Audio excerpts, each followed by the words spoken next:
ची सुरुवात मुंबईतल्या एका सनसनाटी बातमीनं।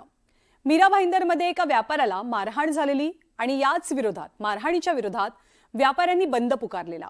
मराठीमध्ये बोलत नसल्याच्या मुद्द्यावरनं मनसेच्या कार्यकर्त्यांनी व्यापाऱ्याला चांगला चोप दिला होता।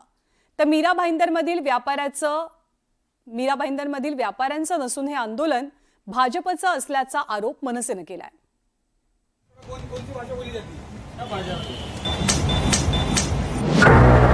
हमारा सीएम बीजेपी, हमारा पीएम बीजेपी, तो भी हमारी सुरक्षा क्यों नहीं हमारी सुरक्षा? ना ही एक भी व्यक्ति को सिर्फ मराठी ना बोलने पे आने पे उस पे कार्रवाई नहीं होनी चाहिए। किसी की भी गलती हो सकती है, मैं ऐसा नहीं बोल रही हूँ, मगर गलती ना होते हुए भी मारना, गलती होते हुए मारना, ये सब गलत है।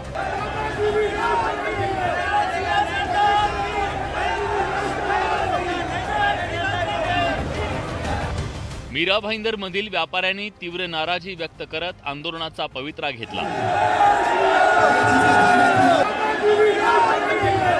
दादागिरी नहीं चलेगी आणि जय श्रीराम अशी घोषणाबाजी करत व्यापाऱ्यांनी त्यांचा रोष व्यक्त केला। मनसेच्या कार्यकर्त्यांनी केलेल्या मारहाणीमुळे व्यापारी रस्त्यावर उतरले। व्यापारी आणि मनसैनिकांमध्ये नेमका वाद काय ते पाहूया।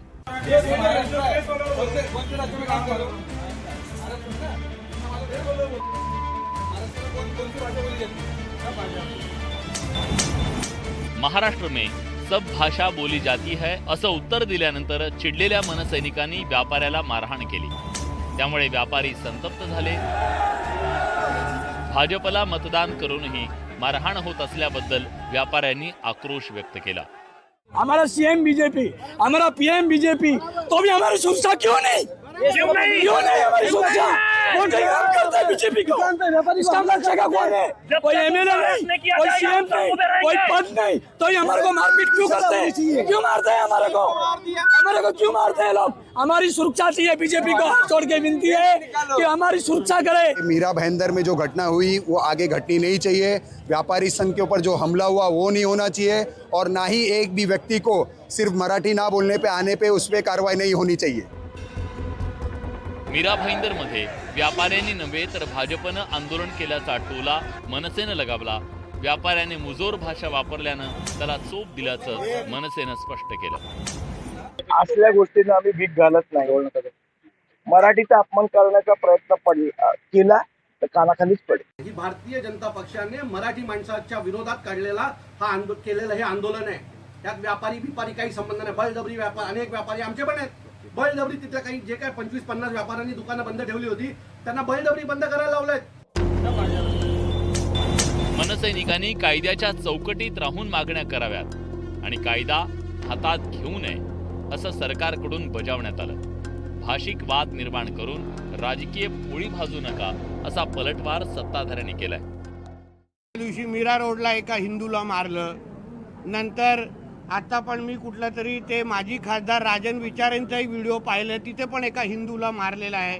एवढा ताकद आहे ना, जाऊन मोहम्मद अली रोड आणि नल बाजार, भेंडी बाजार मध्ये एका कोणाला तरी दाढी आणि गोल टोपी वाल्याला कानफडीत फडवा ना। हम लोग भी है ना, मराठी भाषा है, मराठी भाषा का हम सत्कार करते हैं। हमारा कर्म पूरी महाराष्ट्र में है, तो ऐसा नहीं कि महाराष्ट्र में हम कर्मभूमि है तो महाराष्ट्र की भाषा, महाराष्ट्र की संस्कृति, महाराष्ट्र की सभ्यता को हम लोग मानते हैं, अभिनंदन करते हैं।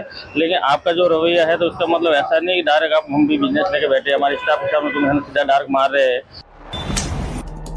महाराष्ट्रात मराठीला मान मिळाला पाहिजे आणि इथं राहणाऱ्यांना मराठी आलीच पाहिजे यात वाद नाही। मात्र जर एखाद्याला मराठी येत नसेल तर त्यावर हात उचलणं आणि कायदा हातात घेणं हे महाराष्ट्राची संस्कृती नाही, याचं भान मनसेनं राखणं गरजेचं आहे। संतोष गोरे, न्यूज 18 लोकमत, मुंबई।